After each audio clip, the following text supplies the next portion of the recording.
Good morning students. आज हम एक नया टॉपिक स्टार्ट कर रहे हैं theories of public expenditure.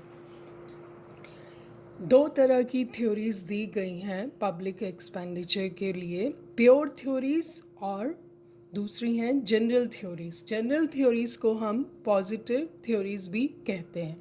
Pure theories जो हैं वो थियोरेटिकल एक्सप्लेनेशन देती हैं for the justification of expending public expenditure.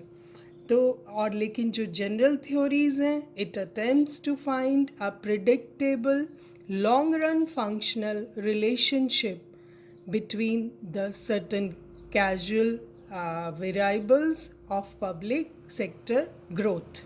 ये थ्योरेटिक जो है किसी ना किसी एविडेंस पर बेस्ड है। जनरल थ्योरीज में कोई ना कोई एविडेंसेस दिए गए हैं जस्टिफिकेशन के लिए। ये जो आधारित हैं ऐतिहासिक तत्वों पर, सरकार के कार्यकलापों में वृद्धि के कारणों की गहनता से स्टडी की गई है और फिर उसका निष्कर्ष प्रस्तुत किया गया है। आज जो हम पहली थ्योरी पढ़ने जा रहे हैं वो जनरल थ्योरी में से है, Wagner's law of increasing state activities. बहुत इम्पॉर्टेंट है ये थ्योरी, आप इसे अच्छे से ध्यान से समझें। The famous German economist Adolf Wegener stated he was the person who made the theoretical efforts to understand the phenomena of increasing state activity. He argued that a functional cause and effect relationship exists between the growth of an industrializing economy and the relative growth of its public sector। ये एक German अर्थशास्त्री थे Adolf Wagner, और इन्होंने 1883 में राज्य की वर्धमान क्रियाओं का नियम प्रतिपादित किया था। उनका कहना था कि ये वृद्धि विस्तृत तथा गहन दोनों होती है।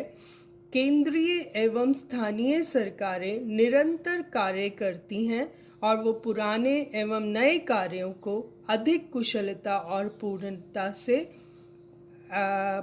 करने की कोशिश करती हैं।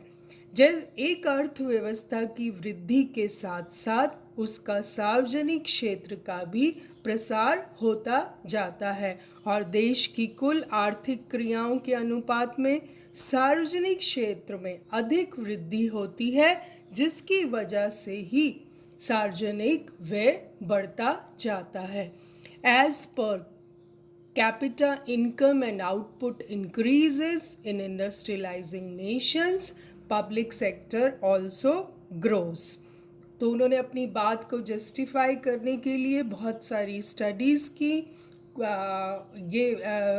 he set out to test his hypothesis in Great Britain, USA, France, Germany and Japan.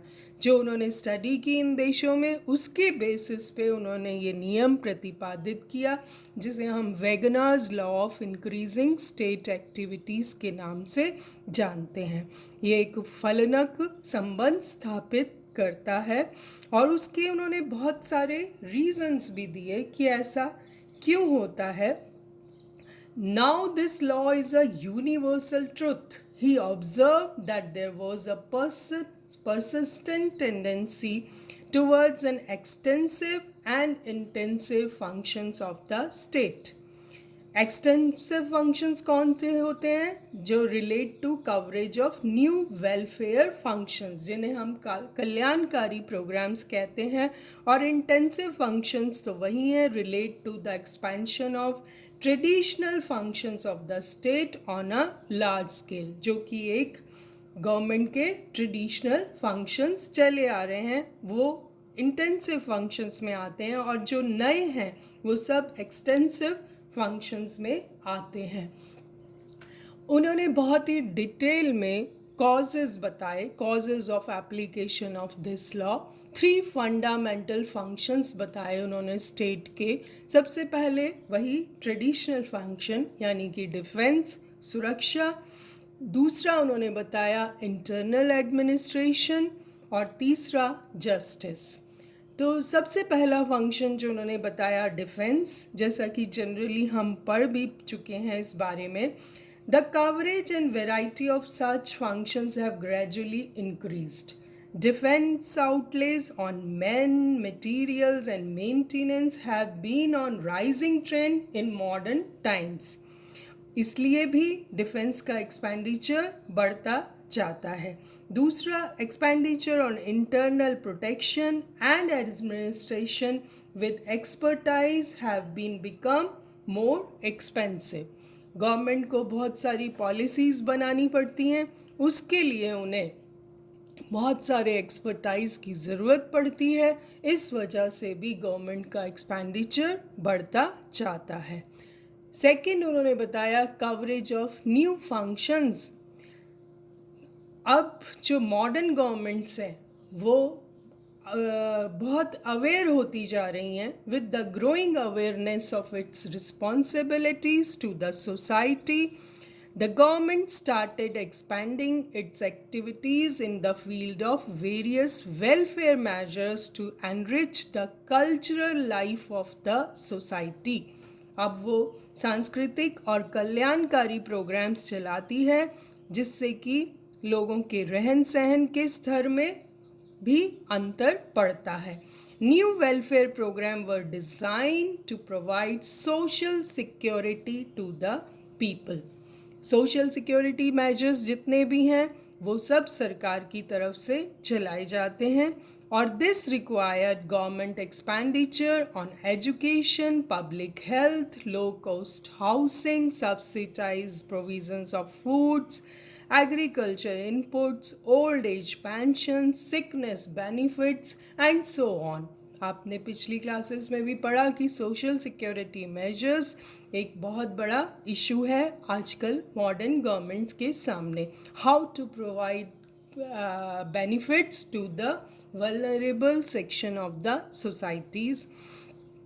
Next जो था वो उन्होंने कॉजेज़ में expanding sphere of public goods. क्या है ये कि the need and necessity to provide social and merit goods through budgetary allocation was increasingly recognized by the modern states.